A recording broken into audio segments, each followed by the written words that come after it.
But صاحب آپ سے شروع کرتے ہیں.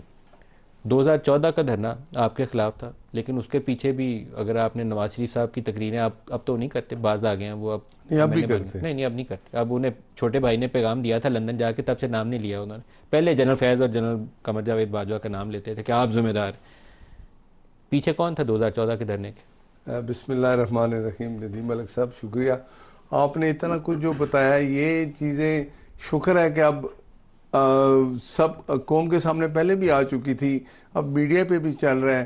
یہ بات دیکھیں، دھرنے کے پیچھے جو لوگ تھے، قاضی فائز عیسیٰ صاحب نے جب ایک وہ فیصلہ ہو، فیض آباد دھرنے کا فیض فیصلہ آباد تھا، دھرنے کی میں بات، لیکن اگر ان کو 2014 کے دھرنے کے پیچھے کون تھا؟ دیکھیں، اس کو میں کون ایک مینج بات کر رہا بتا دوں، اگر اس کا فیصلہ ہو جاتا، ان بندوں کو پوچھ لیا جاتا کیا ہوا. قاضی فائز صاحب نے یہی کہا، اگر اس وقت جن لوگوں کے نام آئے تھے ان کو پوچھ لیا جاتا، ان کے خلاف کارروائی ہوتی، تو 9 مئی نہ ہوتا. قاضی صاحب نے تو ابھی عدالت میں بیٹھ کے دوبارہ کہا ہے کہ قاضی فائز عیسیٰ نے اپنی ججمنٹ کا حوالہ دیتے ہوئے کہا کہ جنرل فیض حمید فیض آباد دھرنے کے پیچھے تھا.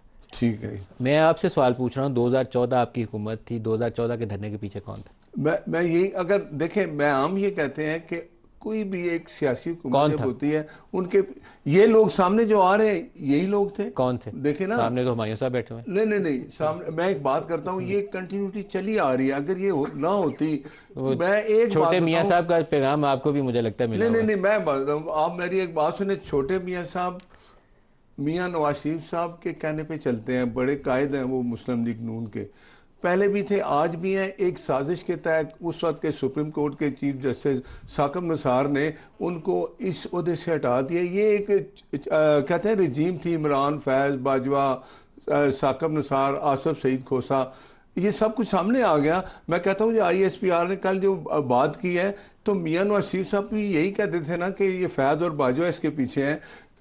ثاقب نثار ہے، ثاقب نثار تو کہتا تھا میں 3-4 MP کو تو ویسے اڑا کے رکھ دوں گا.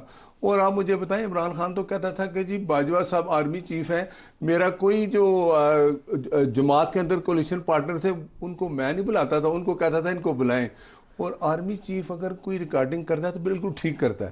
یہ باتیں آپ کو یاد ہیں عمران خان کی؟ بالکل، انہوں نے ساری باتیں کہی. کہی ہے نا. تو اب آپ جب ان کو اب یہ ریلائز ہو گیا نا، 9 مئی کے واقعے سے قوم سے معافی مانگ لیں. ابھی بھی ٹائم ہے، وقت ہے.